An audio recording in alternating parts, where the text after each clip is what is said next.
अस्सलाम वालेकुम to all economic lovers. आज हम issues in Pakistan economy Akbar Zaidi की बुक का 12th चैप्टर जो हम कर रहे थे local government and political economy of decentralization, उसका पार्ट 2 करेंगे। ठीक है, इससे जो पिछला लेक्चर था उसमें हमने थोड़ा सा लोकल गवर्नमेंट इन पाकिस्तान को देखा था कि लोकल गवर्नमेंट बॉडीज़ जो हैं वो कैसे हैं, क्या क्या स्टेजेस हैं उनकी और कौन कौन से एक्टर्स जो हैं उसके अंदर इन्वॉल्व हैं। इसके साथ साथ देखा था कि डिसेंट्रलाइजेशन का प्रोसेस हुआ कैसे और उसकी इंपॉर्टेंस क्या थी डेवलपिंग नेशंस के लिए।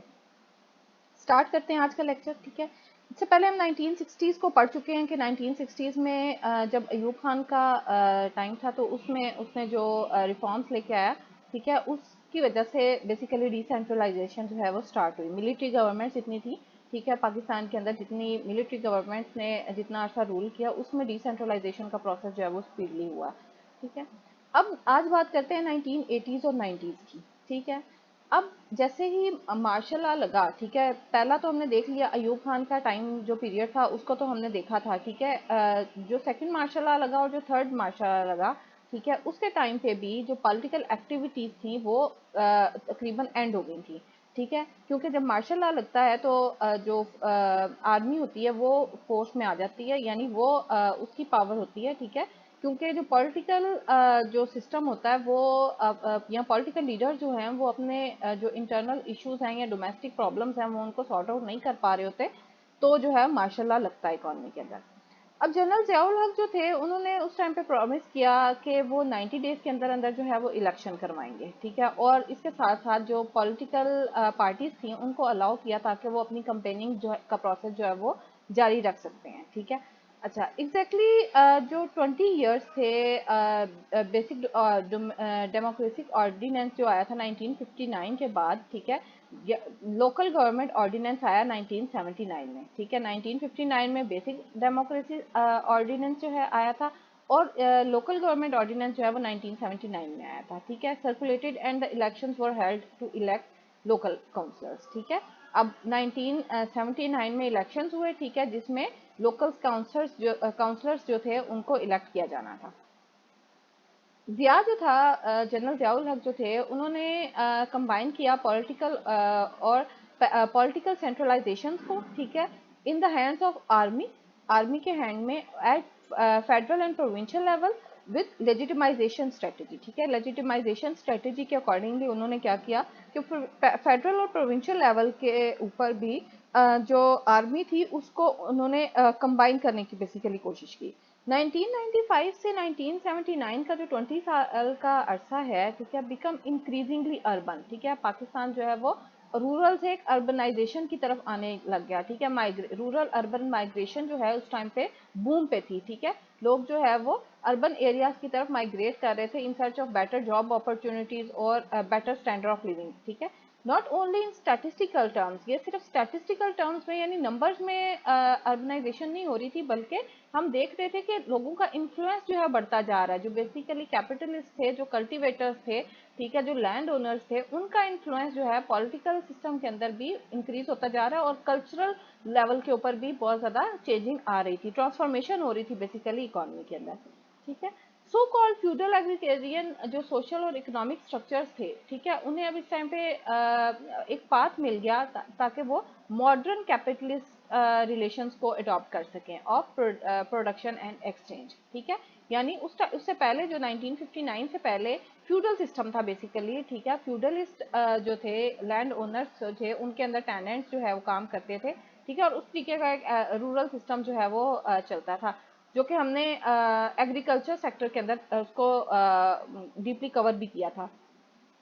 ठीक है, तो जो फ्यूडल सिस्टम था वो तकरीबन एंड हुआ इस टाइम पे 1959 से 79 का जो अरसा था, इसके अंदर फ्यूडल सिस्टम जो है वो काफ़ी हद तक डिक्रीज हो गया और जो कैपिटलिस्ट थे वो सोशली भी स्ट्रांग हुए, इकोनॉमिकली भी स्ट्रांग हुए और उन्होंने अपने आप को इमर्ज किया एज अ मॉडर्न कैपिटलिस्ट जो थे वो इमर्ज हुए थे। ठीक है, उन्होंने पॉलिटिक्स में भी हिस्सा लेना स्टार्ट किया, अपनी कल्चर को भी इन्हेंस किया, इम्प्रूव किया, एम्पावर किया। ठीक है, और साथ साथ वो इमर्ज होना स्टार्ट हुए।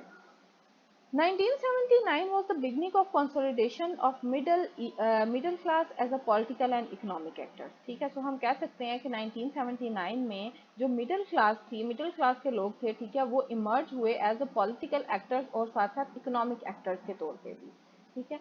They get further strengthen in 1980s, ठीक है, और फिर उन्हें फर्दर जो स्ट्रेंथन मिली क्योंकि जो जितने भी अमेंडमेंट्स आ रही थी ऑर्डिनेंस के अंदर, ठीक है, उसके थ्रू उनको फर्दर स्ट्रेंथ उन ऑर्डिनेंस ने उनको फर्दर स्ट्रेंथन किया, ठीक है, due to economic development and gulf boom. ठीक है, इकोनॉमिक डेवलपमेंट भी उस टाइम पे आ रही थी और साथ साथ गल्फ बूम भी था. गल्फ बूम बेसिकली क्या था कि मास माइग्रेशन हुई थी, मास नंबर ऑफ माइग्रेशन यानी मैसिव नंबर ऑफ माइग्रेशन हुई थी लार्ज नंबर ऑफ पीपल की from Indian states two of करेला टू गल्फ नेशंस. ठीक है, गल्फ नेशंस की तरफ जो केरला स्टेट थी इंडिया की, वहाँ से गल्फ स्टेट्स की तरफ बहुत ज़्यादा लोगों ने माइग्रेट किया था 1970s में. और ये माइग्रेशन हुई किस लिए थी? क्योंकि ऑयल प्राइसेस जो हैं वो इंक्रीज हो गई थी गल्फ स्टेट्स के अंदर, इकोनॉमिक बूम आ गया था बेसिकली.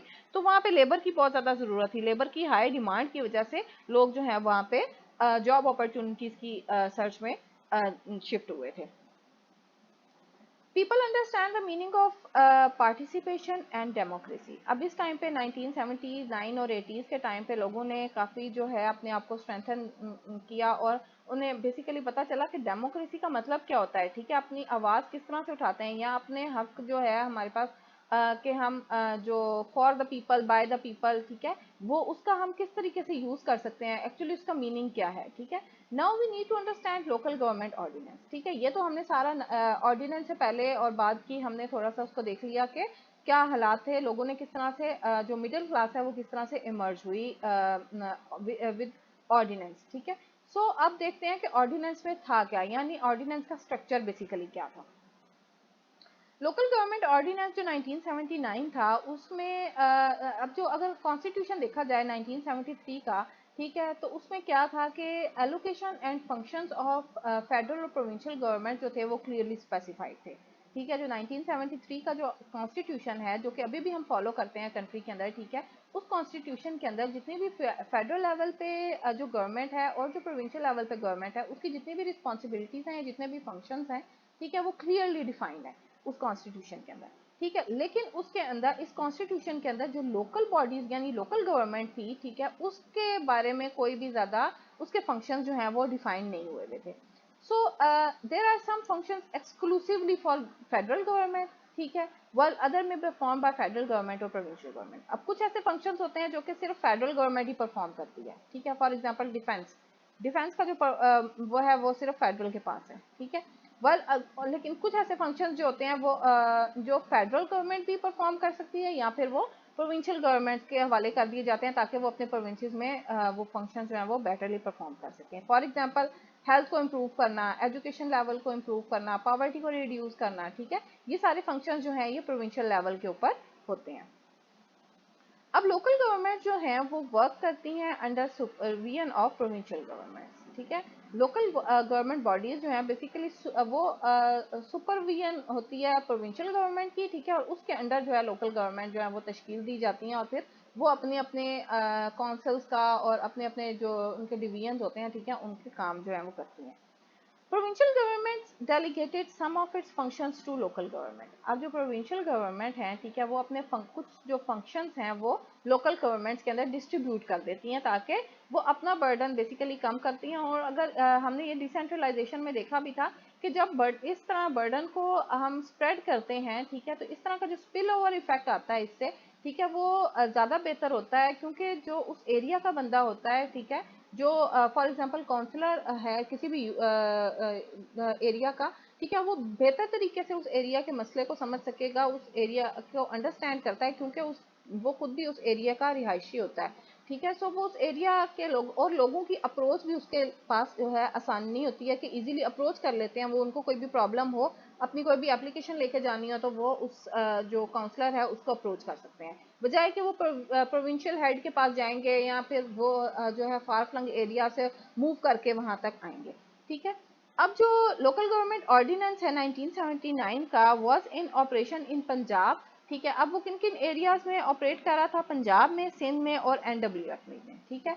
लेकिन बलोचिस्तान में जो था वो लोकल गवर्नमेंट जो है वो वर्क करता है 1980s का ऑर्डिनेंस के अकॉर्डिंग, क्योंकि जो बलोचिस्तान का एरिया है वो उस टाइम तक अब जो है उसमें ज़्यादा अर्बनाइजेशन नहीं आई हुई थी, ठीक है। वहाँ पे अभी भी जो रूरल कॉन्सेप्ट था वो ज़्यादा था।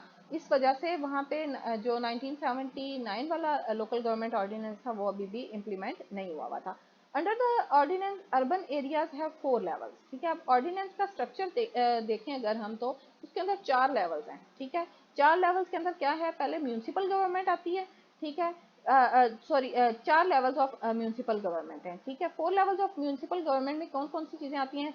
टाउन कमेटीज़ हैं, म्यूनिसिपल कमेटीज हैं, म्यूनिसिपल कॉर्पोरेशंस हैं और मेट्रोपॉलिटन कॉर्पोरेशंस हैं, ठीक है। 4 टाइप्स ऑफ लेवल है, 4 टायर बेसिकली इसको हम कह सकते हैं, ठीक है। म्यूनिसिपल गवर्नमेंट होती है जिसमें पहला नंबर जो है वो टाउन कमेटीज का आता है, म्यूनिसिपल कमेटीज का आता है second number, municipal corporations third number पे और मेट्रोपॉलिटन जो कॉर्पोरेशंस हैं वो फोर्थ नंबर पे आती हैं।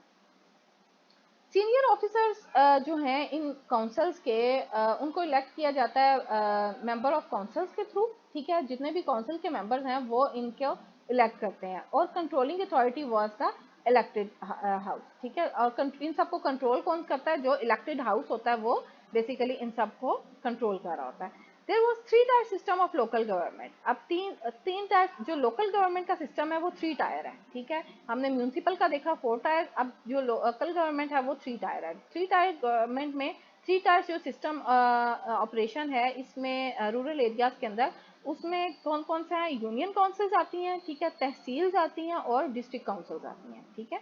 यानी जो 3 टायर सिस्टम लोकल गवर्नमेंट के अंदर एग्जिस्ट करता है उसके अंदर सबसे पहले लोकल काउंसिल्स हैं, फिर तहसील्स हैं और फिर साथ डिस्ट्रिक्ट काउंसिल जो हैं वो एग्जिस्ट करती हैं। In ordinance two sets of functions to be perform by local government, ठीक है। अब लोकल गवर्नमेंट जो है उसको उसके पास दो तरह के फंक्शंस होते हैं बेसिकली, ठीक है। अब इन फंक्शंस में दो टाइप्स ये किस तरीके से इसको डिस्ट्रीब्यूट किया हुआ है। कुछ ऐसे फंक्शंस जो हैं वो कंपलसरी हैं, ठीक है, जो कि लोकल गवर्नमेंट ने परफॉर्म करने ही करने हैं, ठीक है। और कुछ फंक्शंस जो हैं वो ऑप्शनल होते हैं कि चाहे अगर जो लोकल गवर्नमेंट है वो उनको परफॉर्म कर सकती भी है, अगर उसके पास इतना पोटेंशियल है तो वो कर सकती है तो वो करेगी, अदरवाइज वो ना भी करे तो उसके ऊपर ऑब्लिगेटरी नहीं है, ठीक है। अब यूनियन काउंसिल जो हैं वो expected to perform civil welfare and development functions. अब यूनियन काउंसलर्स जो हैं उनके ऊपर जो फंक्शंस की जिम्मेदारियां होती हैं उनके अंदर, उन फंक्शंस के अंदर कौन कौन से इंक्लूड हैं? सिविल फंक्शंस, वेलफेयर फंक्शंस और डेवलपमेंट फंक्शंस। अब इनको थोड़ा सा डिटेल में देखते हैं कि सिविल फंक्शंस में कौन कौन सी ड्यूटीज जो हैं वो इंक्लूड हैं, वेलफेयर फंक्शंस के अंदर कौन सी ड्यूटीज इंक्लूड हैं और डेवलपमेंट फंक्शंस के अंदर कौन सी ड्यूटीज इंक्लूड हैं। सिविल फंक्शंस को सबसे पहले देखते हैं। सिविल फंक्शंस के अंदर क्या क्या आती है?